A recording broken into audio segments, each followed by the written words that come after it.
lagi dengan Kak Farhan atau KF3, tutor biologi, bikin kamu paling biologi. Mari kita bahas soal tentang sistem imun untuk persiapan TKA atau tes kemampuan akademik.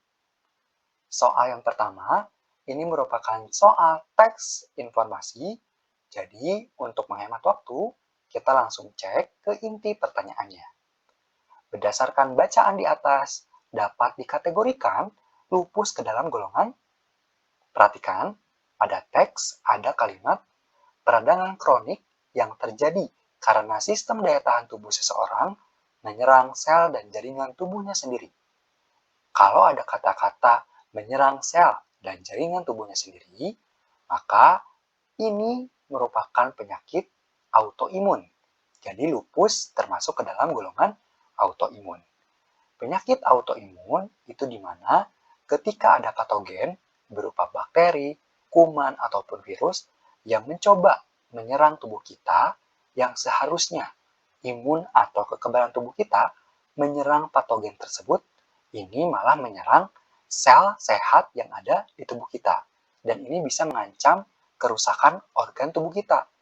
Jadi, imun atau kekebalannya itu salah mendefinisikan atau salah mendeteksi.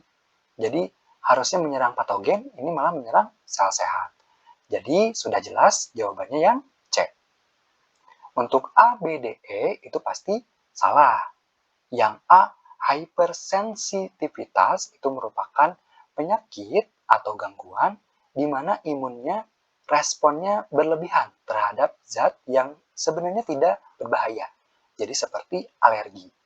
Kalau untuk yang B, imunodefisiensi itu merupakan penyakit imunnya lemah, jadi rentan terkena infeksi atau penyakit. Yang D salah, salah ya. Kita lanjutkan ke nomor 2. Perhatikan data interpretasi hasil lab COVID-19 di bawah ini. Berdasarkan tabel di samping, manakah pernyataan di bawah ini yang benar? Nah adik-adik, ini soalnya soal HOTS, jadi bagus bisa meningkatkan keterampilan berpikir tingkat tinggi pada adik-adik. Pernyataan 1, apabila terdapat IgG pada rapid, maka pasien pasti akan menularkan COVID. Perhatikan, di sini IgG-nya positif.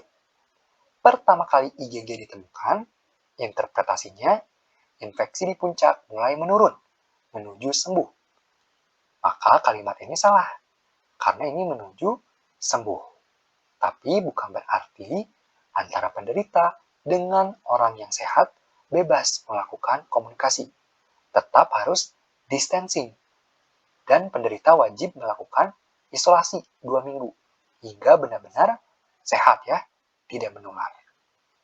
Kemudian yang kedua, dengan hasil PCR positif, pasien belum tentu positif COVID.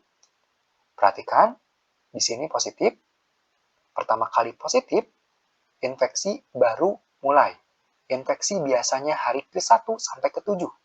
Maka ini salah ya, karena dipastikan ketika hasil PCR-nya positif, maka itu lagi sakit ya, positif COVID. Kalau misalnya negatif, itu benar-benar sembuh ya, tidak menular. Kemudian yang ketiga, IgM merupakan antibodi yang dibentuk saat seseorang mulai sembuh setelah terinfeksi. Lihat, IgM ada di sini ya. Interpretasinya akut. Ini mulai menurun, menuju sembuh. Nah ini baru menuju sembuh ya. Belum yang benar-benar sembuh. Dan wajib melakukan isolasi 2 minggu ya. Nah ini salah. Jadi kalau misalnya udah mulai sembuh itu negatif ya. Tidak ada IgM. Kemudian yang keempat, IgG akan muncul setelah sel memori aktif. Nah, ini benar. Jadi, proses sederhana imun tubuh kita melawan yang namanya patogen, baik virus, bakteri, ataupun kuman, itu secara sederhana ada diawali respon imun primer, kemudian pembentukan sel memori, kemudian respon imun sekunder, dan yang terakhir peralihan antibodi. Pertama, patogen menyerang tubuh kita maka sel B itu akan diaktifkan dan akan memproduksi yang namanya IgM. Jadi IgM dulu. Kemudian sebagian sel B tadi akan berkembang menjadi sel B memori. Nah, ketika patogen yang sama berulang menyerang tubuh kita, maka sel B memori itu akan diaktifkan, kemudian akan memproduksi yang namanya antibodi dengan sampai banyak dan cepat. Kemudian, dalam respon sekunder ini akan terjadi peralihan antibodi yang sebelumnya memproduksi IgM, kemudian jadi IgG. Jadi, seperti itu ya, sederhananya.